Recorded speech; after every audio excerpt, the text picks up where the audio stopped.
السلام عليكم ورحمة الله وبركاته. ازيكم حبايبي؟ عاملين ايه؟ اهلا بكم في قناتي نكهة البيت طعم وريحة. النهارده هعمل معاكم وصفة سريعة عشان وقت دي ضيق النهارده، وعشان عندنا امتحانات والعيال كلها عندها امتحانات، وربنا يوفق كل العيال يا رب وينجحهم.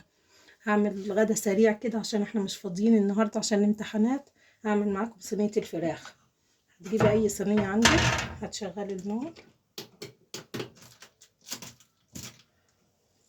تشغلي النار، تحطي شوية زيت، شوية بساط كده صغيرين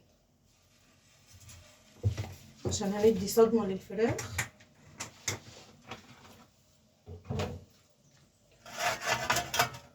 يسخن بس كويس الطاسة عشان تسخن الصينية كويس عشان الصدمة. طبعا ايام دي الايام امتحانات، وربنا يوفق كل العيال يا رب وينجحهم. الزيت سخن كده معانا، الطاسة سخنت، هنديها صدمة بس.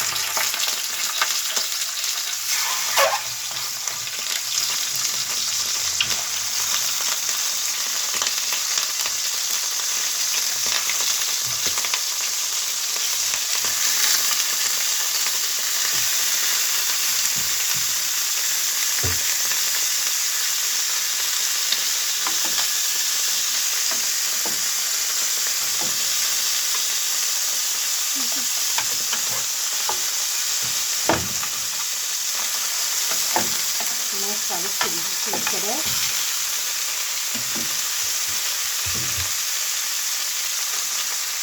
انا منضفة الفراخ ومملحاها كده شوية.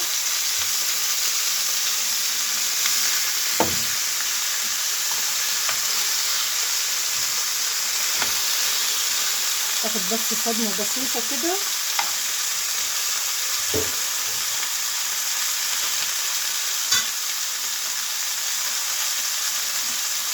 لحد ما تاخد الصدمة هكون انا مجهزة عندي الخلاط. جبت بصلاية كبيرة كده، بصلاية كبيرة مقطعها اي تقطيعة، نحطها في الخلاط، وعليها كام طماطم كده، كام حبة طماطم،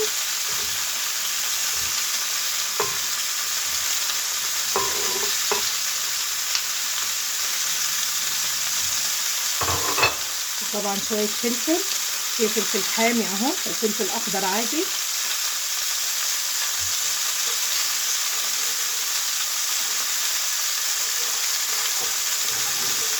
هنخلطهم في الخلاط وهرجع لكم. انا خلطتهم في الخلاط اهو، البصل بالطماطم والفلفل، هخليها على جنب. هقلب بس هتاخد الصدمة. اديها حبة ملح،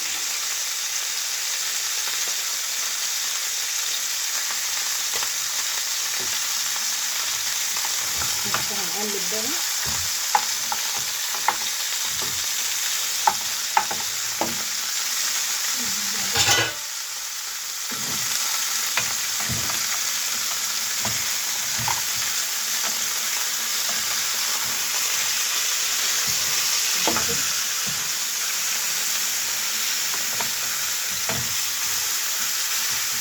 هي صدمة بس سريعة كده، نغير شكل الفراخ بس. بعد كده هنحطها في الفرن وهتستوي على طول، مش هتاخد اكتر من ساعة في الفرن.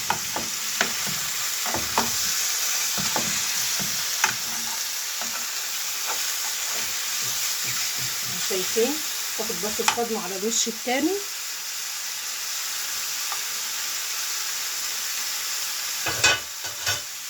نحط لها فلفل اسود عشان بس تتنكه من جوه.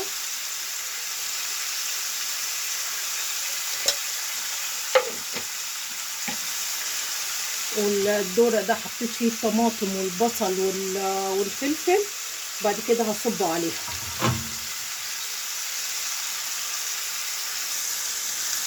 بعد ما اخد الصدمه كده من كل الاتجاهات، بصوا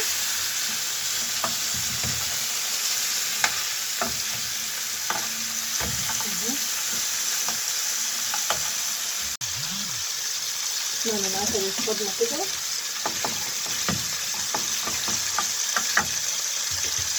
هحط عليها الطماطم بالبصل. بصي دي اكتر اكله بتنجزني لما يكون ورانا امتحانات، لما يكون ورانا عزومه بسرعه، لما تكوني مش فاضيه. انا شغلت الفرن، هحطها على طول في الفرن.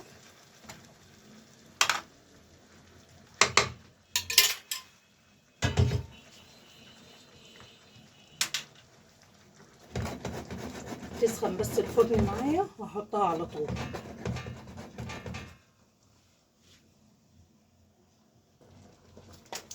احط لها التوابل بتاعتها، هملحها.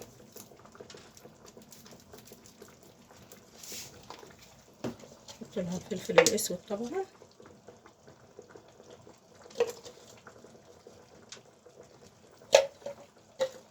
وهنحط كمان كزبره. هتسخن بس الفرن وهدخلها على طول فيها، وتسيبيها بقى لمده ساعه على درجه حراره 180.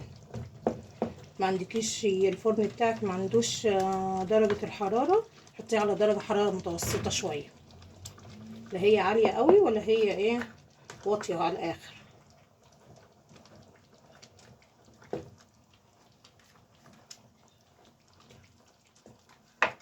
وهعمل جنبيها ايه شويه مكرونه سباكيتي كده في السريع، تاكلوا بالف هنا وشفا.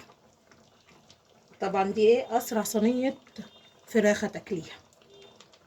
ولو عجبكم الطريقه ما تنسوش تكتبوا لي في التعليقات، تحطوا لي لايك والاشتراك.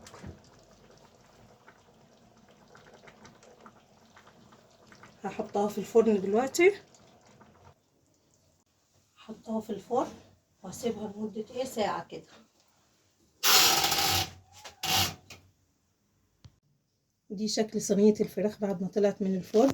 بصوا تحفه ازاي، خدت الوش الاحمر الجميل بعد ما اتحمرت كويس. وعملت جنبيها شويه المكرونه الاسباجيتي زي ما قلت لكم، وشويه شيبسي طبعا عشان العيال تتدلع، والعيش معانا. بصوا اكله تحفه. متنسوش تعملوا لي اللايك والاشتراك عشان قناتي تكبر بيكم.